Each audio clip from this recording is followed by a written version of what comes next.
The year end is upon us. We'll talk year end credit card, Mark's recent applications, snow tubing in Norway, plus all the FHR stuff I booked this last week. All that coming up right now on MTM Travel. Does look less dangerous than that downhill Mario Kart stuff. Just a little bit. Yeah.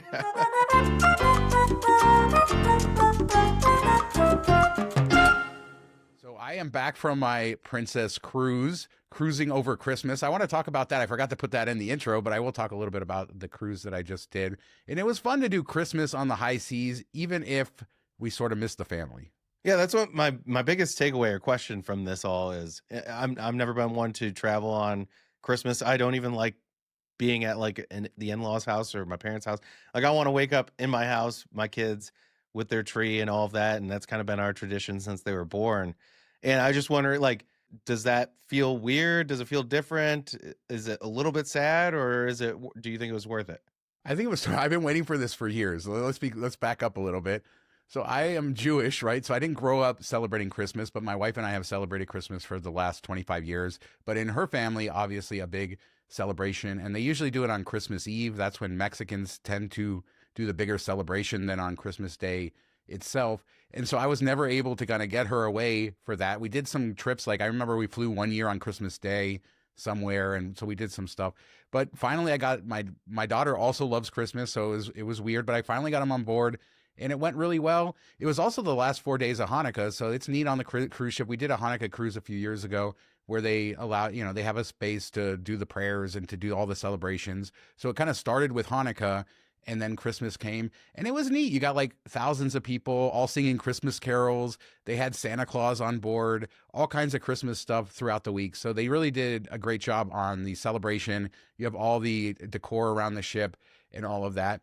And I guess I should say, so I was very skeptical about next year. I have these free cruise offers, and I kind of threw it out to them if they wanted to do a Christmas cruise next year. And to my shock, they said yes, and we're booked for another Christmas cruise next year. So there you go. I guess it did go well. Now, do they have like little Christmas trees in each room or anything like that? Or probably don't have space for that, just something on the wall, or where do you do the presents before you left? Did you do them when you got back? How does that all work? So it worked out okay for us because of Hanukkah. It was the first few nights of Hanukkah while we were still here. So we front loaded all of my daughter's presents basically into Hanukkah. And then we brought a couple small ones, and she knew that was going to happen. So she wasn't expecting any giant gift by the time Christmas came. And then we bought her like a stuffed animal on board. And yeah, so they don't have any decor in the rooms themselves. People can decorate their doors and stuff, but giant Christmas tree, lights everywhere, garland everywhere. They even had snow machines, like, where they do the soap and stuff. So in the middle of like the giant atrium there, they made it snow like almost every day. So the kids could go and enjoy that on the high seas. So I thought it was great. I thought they did a great job. My Hanukkah cruise on Carnival a couple years ago, they did a much better job with the Hanukkah stuff, but that's probably niche. And, like I said, they made space for us, and it was nice. I mean, overall, it was great. We had a handicap cabin, which people out there, do not do this to yourself because karma will be bad. But handicap cabins on cruise ships are much better than regular cabins because they're about twice the size usually. Don't do it. But by the way, it's so much better. Well, I want to be clear. I didn't do this as a hack. When we booked it, it was the last. Only certain rooms on board can handle more than two people. And when we booked it, this was the last for our category with our offer. So they booked us into the handicap room. And so it's just like a happy accident. But it was double. I mean, it was just this giant room for a cruise ship compared to normal. The bathroom is huge. So it was actually very nice in that we got a lot of space and it was all good. We did our first Princess cruise over the summer, and this was our second. We've talked more on the MTM Vegas on the Patreon and stuff, how I've been strategic in trying to get free cruises with them. I will say the casino is really brutal to us on this. And so they have a certain number of points you can earn to guarantee a free cruise. And we were down pretty quickly, and I realized we're going to have to spend thousands of dollars to guarantee that. And so I pulled the parachute out, and we didn't lose all too much. So between our two cruises, we're into about $1,000 total in the casino, and we've received 6 cruise offers, not just the ones guaranteed on board. So we have that cruise that I've talked about, the Eclipse cruise, going in 27. I just booked that Christmas cruise, and then I have a couple others to book as well. And then I lost a couple offers just because we couldn't get something booked because we're so limited on our time. But I think in the future cruises, if I keep the gambling up, then it's diminishing returns. So maybe just stop gambling in the casino, which we might just do. And I haven't gambled anything under my name. So potentially in the future we could just start gambling under my name and then start getting offers under my name as well. But I think we're like $10,000 worth of free cruises off of $1,000 lost in the casino. And we do talk more about that on the Vegas side, but I thought I would just on a high level do that because I think a lot of people in the hobby, I talked to them about the cruise matches, and we had all the matches a few years ago where you didn't have to spend anything. But if you do spend a little bit, then that's probably where most of the opportunity is now. You have to gamble a little bit in order to achieve that. Yeah, I think, it's similar to just going to a casino and trying to get comp offers from them. And is if you do it big in one day or the first cruise, like make sure you put the money in to make it worthwhile and see what you get. And sometimes even if you don't gamble in subsequent visits at the casino, I'm assuming it works a similar way at the cruise, they still are basing it off like, hey, that one time they did it really well. So it takes a while for them to catch up to that. I think that you could get some more cruises even if you don't do anything while you're there. And then maybe even like a throwback, a boomerang offer 3 years down the road where they're like, hey, we haven't seen this person in a while. We haven't given them anything.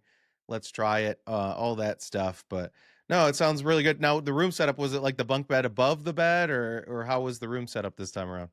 Yeah, so usually in a cruise cabin, there's single beds, and then you can put them together to make like a queen size bed, and then they have bunks. But in the handicap room, because the wheelchair has to have space, the bunks are all separated. So we were just all in our own little twin beds for the thing. But I knew that was going to happen going in. And best cabin steward I've had on any of I think I counted 24 cruises that I've done now. So really good service there. Food wasn't all that great. I would say I've seen some, I don't know, cutbacks and stuff like that. The biggest issue, and I know I'm going to get in trouble with our audience here, but it was just a lot of cranky old people on board. We did the Princess Cruise over the summer in Europe. I thought you were going to say it was a lot more. There's a lot of Christmas stuff, and that I thought that's where you're going. No, I love the Christmas stuff. But the cranky old people, I could, I talk to a lot of old people. We have a lot of people in our Vegas audience and all over that are boomer level, let's just say like generational, 70 and above, and they're great people. And I like talking. I met quite a few of those on board, but there was just a lot of people that wanted to complain about everything. And I thought that was a little bit of a different crowd than I had seen on the Princess Cruise over the summer. And it got a little bit on my nerves by the end, because it's just like, everywhere I just go and sit down. I made an effort to like talk to a lot of people on the ship, trying to be more outgoing. And then after like the 10 days, I was like, I'm tired of hearing everybody complain about everything, how it wasn't as good as it was 5 years ago, because you could just take anything in the world and it wasn't as good as it was 5 years ago. Yeah, that's true. It's kind of funny. I asked the question about presents and stuff, and then I'm thinking about it. Anybody else outside of travelers, miles and points people, the cruise would have been the present. Like, hey, here's your Christmas gift. And this is the same thing my mom and dad, when we're talking to them on Christmas, and they're like, oh, what the kids get everything they want. I'm like, yeah, they got a trip to Paris and London. Like, that should be the gift. But because it doesn't cost us as much money, or sometimes very little to no money, we don't think of it in the same way. And then they don't think of it in the same way, because it's not all that unique to go on like a big trip or anything like that. Sometimes we just do it because it's April. It doesn't make any sense. And there's a disconnect there, which is kind of crazy when you think about it. When you step back, you're like, man, maybe we should be instilling that a little bit more, where, hey, this is your gift. It would cost money. It did cost time, effort, points, all that stuff, but we don't really hammer that home too well. Yeah, I think one of the things that sold my daughter on the Christmas cruise next year, because she really does love celebrating with the family. And we know that we're probably not going to always have these free cruise offers. So it is something that makes sense to sort of take advantage of while we have them. But she made a friend on board who was on that cruise next year, the one that we booked. And just the novelty of us being able to say, okay, we're going to do that. Here's a cruise that we just booked for a year out over Christmas. A very expensive cruise, by the way, that only costs us taxes and fees. Plus we pay a little bit more for her on there. But yeah, just that sort of stuff is crazy. And I do sort of tell her that these are presents for her. Like, this is our family thing, but she's also getting big presents. My favorite present that I gave her this year is she loves to draw now. And for a while I've had an iPad Pro with a magic pencil. I used to use it for audio editing. I used to use it for the show, but I don't really use it very much anymore. So I gifted her my old iPad Pro, which she knew. I didn't like pretend that it was a brand new one, because I didn't feel like you didn't go get a box buying her. Well, we had the original box, but it's not like I tried to sell it as. But yeah, she has this great setup now with the iPad Pro, and just watching her draw on it, and that was really neat. And so yeah, I think also that made me feel good. I'm like, okay, we're not wasting money by buying something else. We have all this stuff around, and maybe that's a lesson for her to learn. Also, I gifted her my old AirPods, same sort of thing. She also got a brand new bike and other stuff, so don't feel bad for her. She did really well, and she was very happy with all of that. But yeah, consumerism is difficult in this day and age, and then keeping them off technology. She's very limited on technology, but I want her to be a better artist and stuff, so giving her that in certain ways. I'm really getting tired of this technology fight I'm having with the kid because it's just getting exhausting at this point. But I don't know what the right answer is, a parent anymore. Just trying, all the other kids are getting phones and all this sort of stuff. And you're like, no, you can't have a phone. You're not going to have a phone.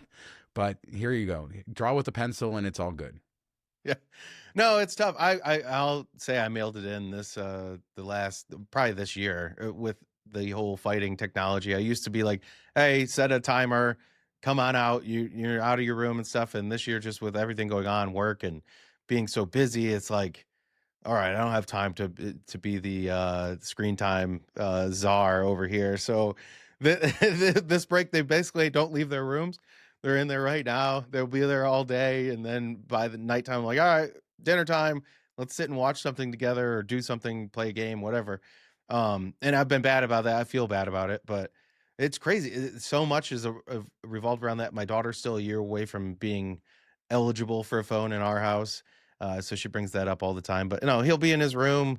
My son will be on his computer editing videos and making these shorts, even though he doesn't have anywhere to play them and stuff. He just likes the creativity side of things. And then he plays video games and all that stuff. But it's funny. My daughter broke her computer over the summer, and I had bought one from Dell using my credits early in the year. And that was going to be her birthday, part of her birthday and Christmas gift.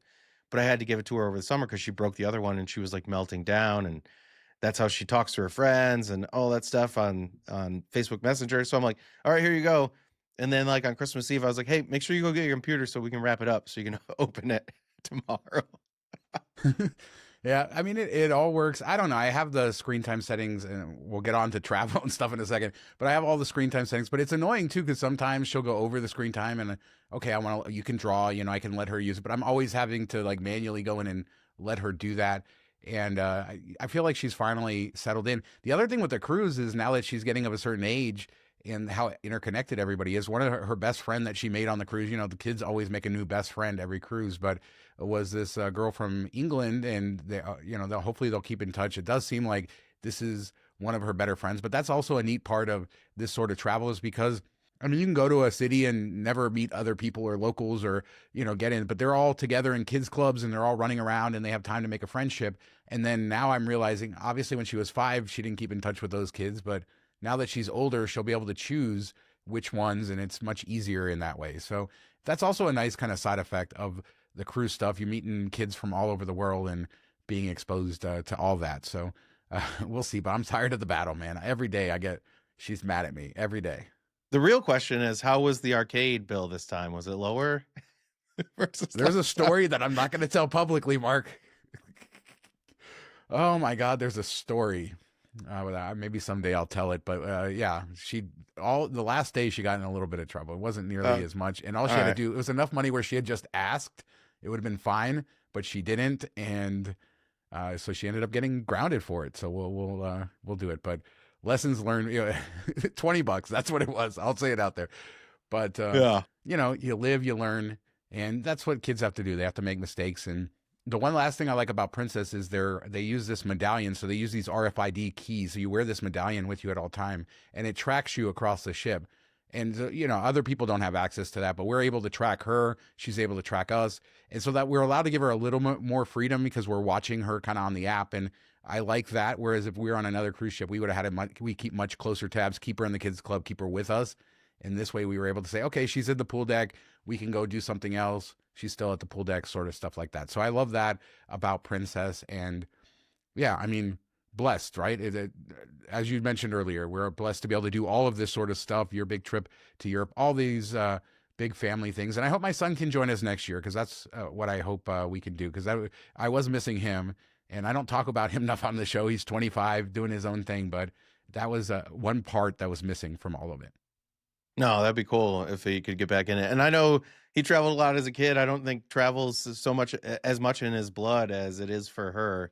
And but maybe he'll find that again. I think people go through ebbs and flows of things. Yeah, and he loved going on cruises. I remember him being 11, 12 years old, hanging out in the hot tub all day on a cruise. He would sign himself out of the kids club, and you would just find him in the hot tub, and that's what he did. So he had his own journey with cruises back in the day. But yeah, let's talk end of year stuff. I shared this on Twitter that I booked a bunch of all Vegas luxury hotels because, of course, I have no imagination and no prior proper planning leads to piss poor performance, right? Or poor piss performance. Isn't that what it is? Something. That's my bet. I usually mess up the sayings. But yeah, so no, so I can't figure out, okay, when am I going to be on a trip to this city and do it? So for work, I just locked in a bunch of luxury Vegas stuff, Wind Tower Suites, another Wind Stay just for fun. I don't know, Waldorf Astoria, Palazzo, and basically everything you could book on FHR, Fontainebleau, all that good stuff. So I got a lot of luxury Vegas coming up as we're kind of expanding, or I'm expanding my in-person coverage in Vegas. Going to do a lot more on the ground. It's going to be exhausting but fun. Yeah, I think that was the big struggle for everybody. I mean, you have to make sure you're checking the box on the Amex airline incidental credit, your Resi credits, all that stuff, the edit dining credit, all those things. But it's the hotel credits that are tough. I mean, Strata Elite has their $300 one. We're talking about the FHR one on the Platinum and Biz Platinum, and then you have the Chase edit credit, and that one was maybe the easier. It wasn't the greatest because you had to book a 2-night stay, but at least you could redeem points along with it to get 2 cents per point. And then they came out and said, you know what, we're not going to give 2 cents per point anymore. It's going to be 1.6. Hopefully everybody booked their stuff and locked it in for this year, at least at the 2 cents per point, because that's better than you're getting at most Hyatts these days. So there was a potential there to book a hotel for less than you would have paid using hotel points, and just doing it that way with the 2 cent redemption. Going forward, might not look that way. That one's going to be tough to use, but FHR has been really tough and finding prices. And I know we talked about this as soon as it went from 200 to 300, every hotel seemed to raise their rates. And the one in downtown Detroit, the Shinola Hotel, that one went from like $300 a night to $500 a night. And it's just like, come on. And we know that they're playing games. They've even admitted it. Buddy knows somebody that runs one of these hotels, and they're like, yeah, FHR, we love it because it drives higher rates for us. We can bump it up because people have these credits and stuff, or they get the perks, and they'll pay more than they would have otherwise. So they're okay with it, and they're jacking up the prices. I think Las Vegas is a great location to look. Denver is another one that we've said. I ended up booking some random nights at a Denver hotel that was basically like $320 a night. I don't know that we'll use it, but I'm like, I'm going to get those locked in. I can cancel them up to 7 days out. So I'll get those. And if we find a good flights or we want to do it, we'll do it. But otherwise, maybe not. We'll see. Yeah, I have quite a few cards I need to cancel early next year. And so I'm doing a little bit more planning. So hopefully the ones I book at the beginning of the year will be more outside Las Vegas. I don't know. We'll see. But yeah, in Las Vegas, even I noticed the prices were high, and it took me a long time to search to find certain rates that I was looking for, trying to be as cheap as possible, not go over. And like I was able to find a super cheap day for Wind Tower Suites and get that for, I think it was a little less than $400 a night. That's the 5-star, ultra luxury at the Wynn, which is super cheap for that. So a little over 100 out of pocket. I used my Chase edit credit at MGM Grand for a 2-night stay. So it's nice that Chase has different properties, or MGM Grand, not really to the luxury level, but it'll give me a chance to check that out. But yeah, I've been completely unimaginative with my bookings, but it also gives me a reason I need to be out in Las Vegas hotels more for work. So yeah, I mean, it sucks. It's not as sexy to book it for that, but at the end of the day, I do love these hotels too. They're great experiences, and Vegas is probably one of the better deals. And I know a lot of people use Vegas for that, but I need to find other cities. So I'm going to try to make a point of not booking Las Vegas hotels next year on FHR. Yeah, and funny enough, the dining credit, which some people have figured out or been able to do it by the gift card online. If it runs through Toast for Chase, it seems to credit properly, so you can do that and lock it in if you're still frazzled on what to do. Look at places you're traveling next year and try to find one that works and give it a go. But my buddy Ryan was like, hey, there's 4 in Detroit. We're going to drive down. We got to burn this. Do you want to come out to dinner? And another buddy and maybe I'm going to go to jail for saying this, but another buddy that lives in Asia is like, there's nothing around me. I'm not traveling anywhere that I can use it. And I'm meeting up with him as a part of a bigger group in March on a trip. And he's like, hey, can I have some cards? He still has cards mailed to like family here in the US, even though he lives in Asia. He's like, can I have some cards mailed to you? And you bring them out with him. And one of them is going to be my Sapphire Reserve. So go out and use that edit credit dining. So it's supposed to have been coming for a couple weeks, never came. And then that night when we're supposed to meet up with Ryan downtown, I go to the mailbox before we head out, and wouldn't you know it, the credit card's in there. So I went down there and pretended I was my buddy Eric for the night and used his credit. Yeah, I still haven't used my dining credit. I shouldn't admit that for the Sapphire Reserve. I have to either figure out. There's a restaurant I know I can get a gift card here, but I haven't checked the online thing. I have to see maybe if I can do that. But one a really good Esther's Kitchen downtown. That's where I want to do that. So we might run over there. And Saks, I know Jasmine's going over to Saks today to go in-person gift cards as our 10-year process of just accumulating Saks gift cards. She's got to have enough for a purse by now. I don't know why she hasn't bought one, but I don't know. I mean, plus Saks is going out of, or not going out of business, but filing bankruptcy. So that's a whole thing. So funny enough, as part of my wife's Christmas and birthday gift, I gave her like $250 worth of Saks gift cards that I've been storing up. And I was like, hey, this is, her birthday is a couple days after Christmas. So I'm like, here's some gift cards.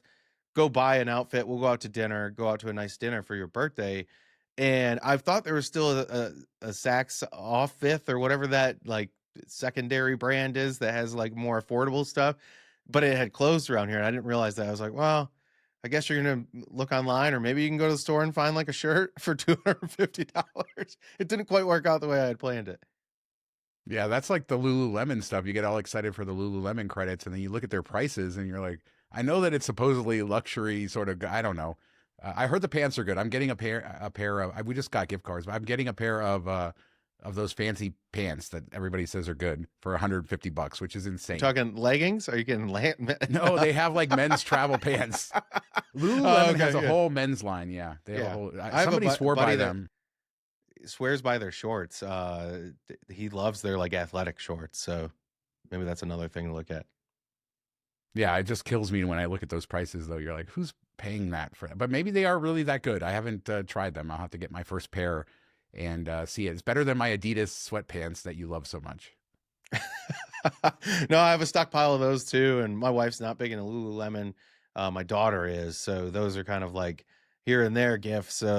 Easter's coming up here in your basket, a Lululemon gift card. Here you go. I do think of all the refreshes that we've seen this year, new launches, I think that Amex Platinum did it the best. And that's kind of coming from where they were maybe the worst before. And Sapphire Reserve didn't, I mean, they just kind of messed up the whole bag there, from the most popular travel card in the world to now one that I don't know that many people will want to justify going forward. So it's been interesting in that way. And then Citi, of course, it's hard to come up with something that's worse than what they put together, cobbled together. It's just crazy. Now, all of this said, I really do need to decouple myself from a lot of these cards, and I do plan to early next year because I'm tired of all the credits. And even if you can justify some sort of value from it, not having as many as I have, and all the extra time, I just think about how much time I spent on those FHR bookings trying to find the right dates and all. It was insane. And I mean, Dell, I've already. I have a few business platinums. I just completed my landscape lighting collection with Hue lights, so I don't need any more of those. I got all the path lights finally, so I don't need any more of this crap. That's the point. And I need to just decouple from some of these cards. Yeah, and I mean, we say that, and I know the next thing we might be talking about is how I did a triple dip for another premium card that nobody talks about, or at least it's not as popular, but it's my favorite triple dip, and too late to do it now. But if you want to do it next year, line it up, that Bank of America Premium Elite card, which is a crappy card, but I love triple dipping it. Yeah, so why don't you, unless you have anything else with the credits and stuff, why don't you explain that to people?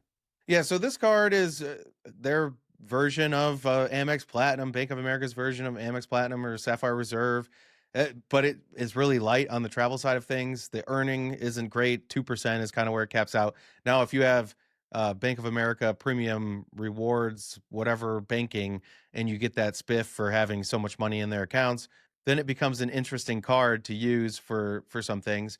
Yeah, so $750 for a $550 annual fee. Not great. You're coming out a couple $100 ahead, but the perks, the credits you get, you have a $300 airline incidental credit essentially, which the similar things that work for the Amex one work for this. $100 AA gift cards is what I use it for, so it's maybe a little bit easier than the Amex airline incidental. Travel Bank works too, so those are some options. So you get $300 a year, calendar year for that.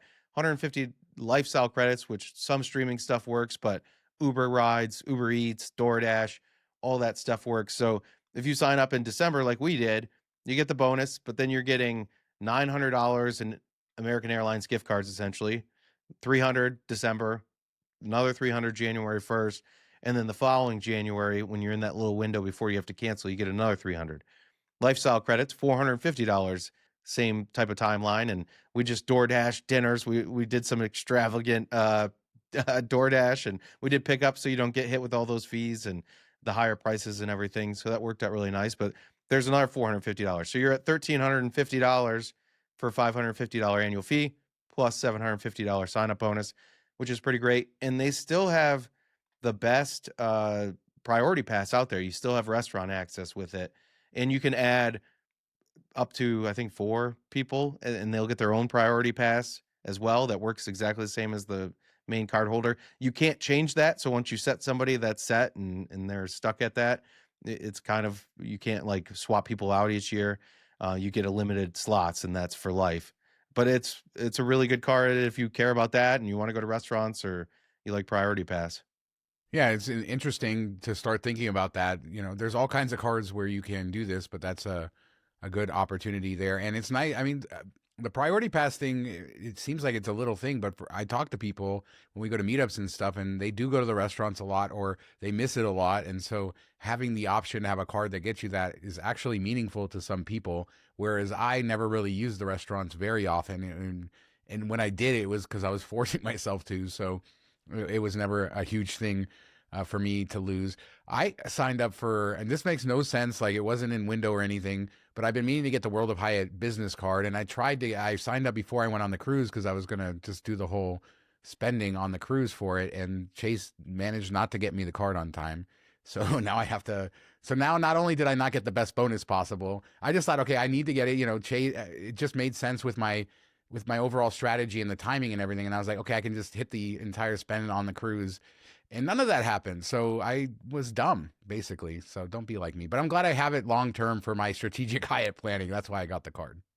Yeah, I ended up getting, I had planned on doing the Bank of America triple dip, and I ended up getting a whole bunch of other cards or a couple other cards without really planning for it. And it was just kind of like last minute where I didn't have any spending, and all of a sudden I have to sign up bonuses for 5 cards. And that was those Delta no lifetime language offers came around again. And it was basically like anybody that clicked the link for the business cards could get it. So I grabbed a business gold for each of us.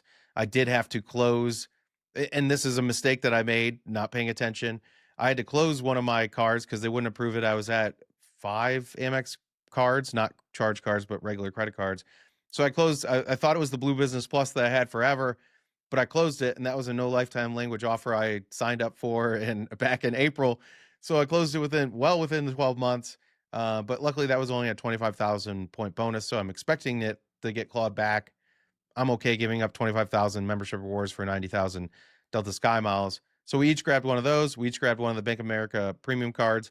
And then Huntington Bank, which is a regional bank, went in and did the business checking bonus for like $1,500.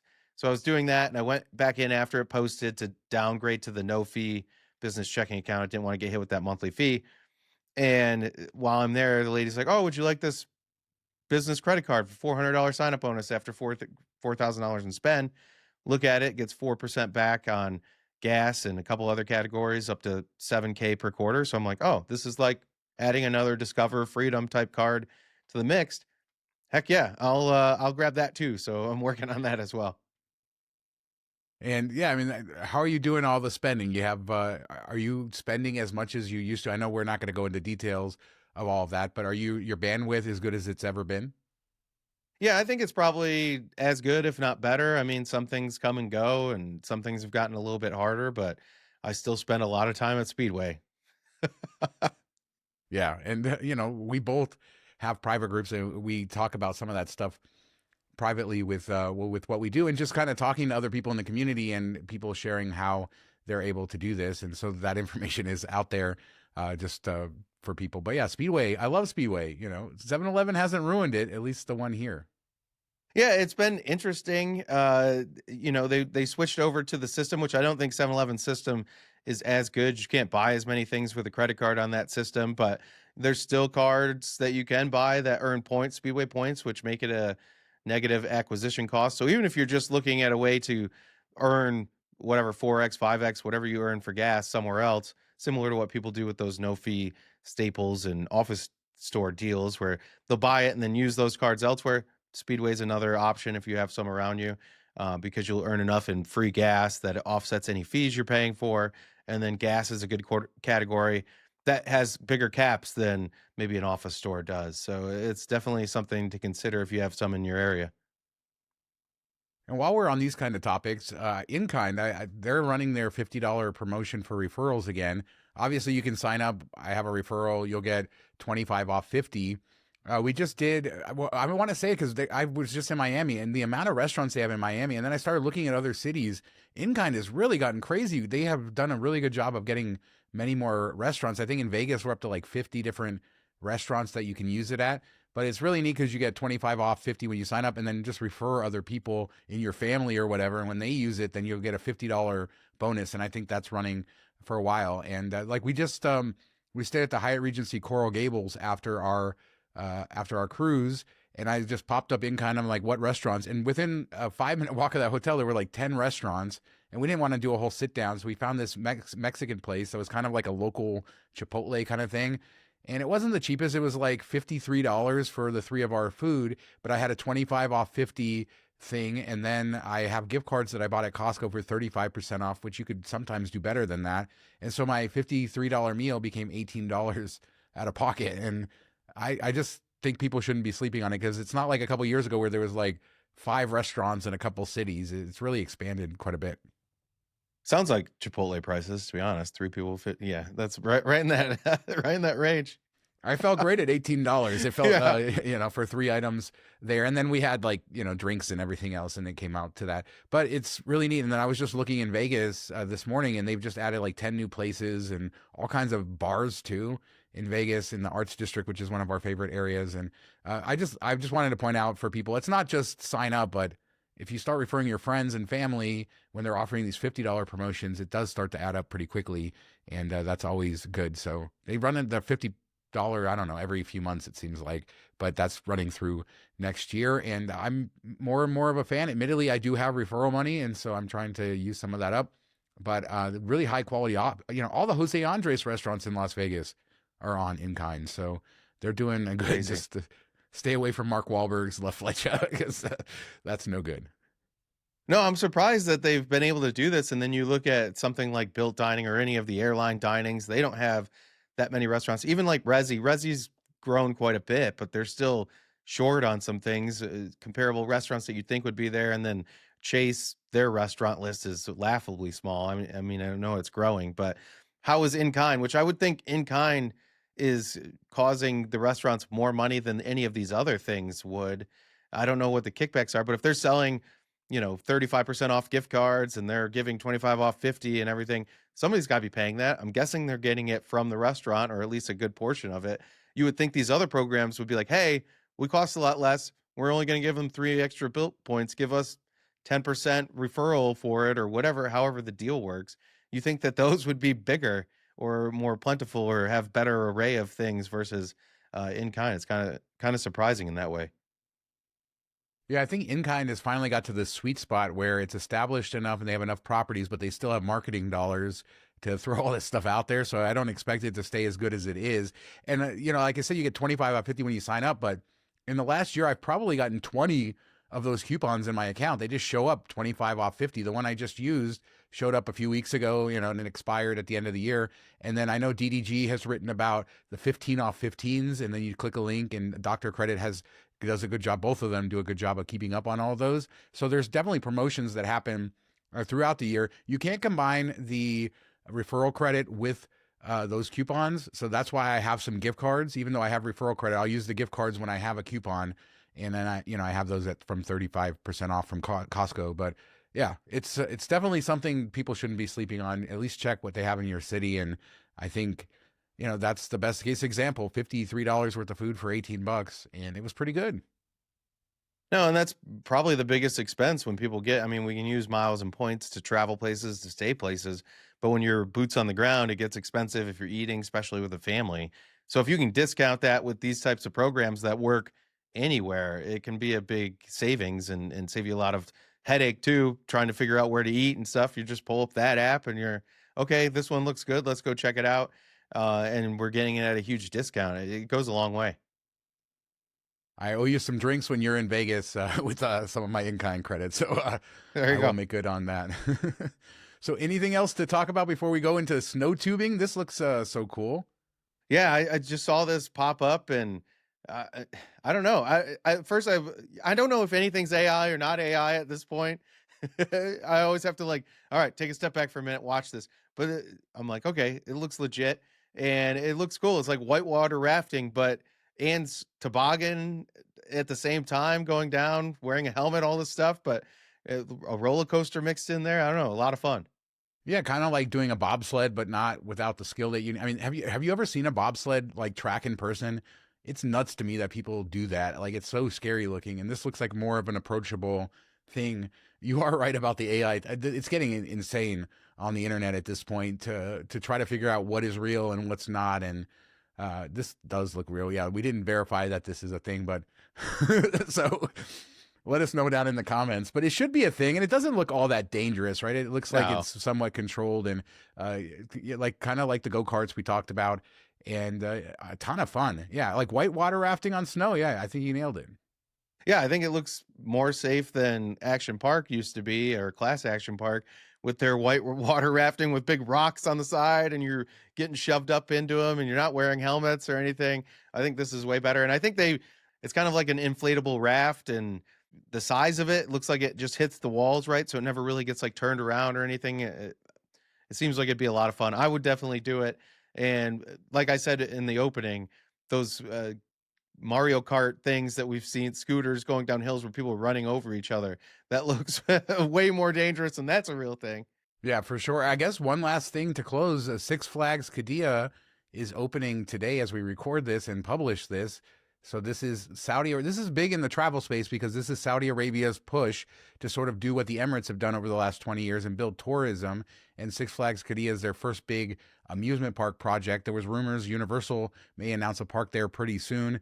And this will have the tallest, fastest, longest roller coaster in the world, and it's not even close. So you'll see that all over the place, and we'll hear a lot more about Saudi Arabia as a tourist destination over the next few years. And I know a lot of coaster creators are there, so I'm interested to see what they have to say about their experience on the ground, and obviously all the controversy with people thinking people should go there or not go there. All I would say is just remember the people are not the government, and going somewhere, I've never regretted it. Even learn something, go see something, go make up your own mind, and you'll always be a better person, I think, for seeing it yourself in person. And so I do plan to go to Saudi Arabia in the next year to go ride that crazy thing and to experience the country for myself. No, and doesn't that park have 3 or 4 other world record breaker type of things set up there? Or did I miss that? I thought I read that. Yeah, so it has one of those tilt coasters that's like at Cedar Point that they open, but it's the tallest. It's about twice as tall as the one at Cedar Point. It has the tallest drop tower in the world, which is, I think, about 500 feet tall, and a lot of other sort of major projects. So it's a ride-heavy park, less theming, I would say. It's in this big quarry. So, yeah, it's a Six Flags park after all. It's not owned by Six Flags. It's owned by the Saudi government. It's more of a franchise agreement. But, yeah, I mean, the big hill, the biggest hill is 620 feet tall. And just to put that in perspective, they call it the Gateway Arch Hill because it's basically the same size as the St. Louis Gateway Arch. So you'll be going over that on a roller coaster. Yeah, I'm excited to see what it looks like when people share their experience on it, and hopefully everything's safe and sound and all of that, and that's my big fear. I'll wait. I'll give it a year or 2 years before I'll get on there. I'm sure they spend a lot of money. The Saudi government has a lot of money to spend, and it's built all by, long-time manufacturers. But yeah, you should see that everywhere, and it's interesting. And all the debates about that, I just say travel, learn, figure it out for yourself if you have the ability. And as we going back earlier, we were blessed to be able to do that in many cases. And I'm always remembered this time of year, that's the case, is when I was on the cruise, the number one thing I told the bitter old people was how blessed I am to get to do this and get to experience all of it. And so I guess I'll close with that. That's gratitude for, this holiday season, for the new year and everything fun. Lots of fun. Lots of new things. They told you to shut the hell up, didn't they, when you said that? Get off my get off my boat.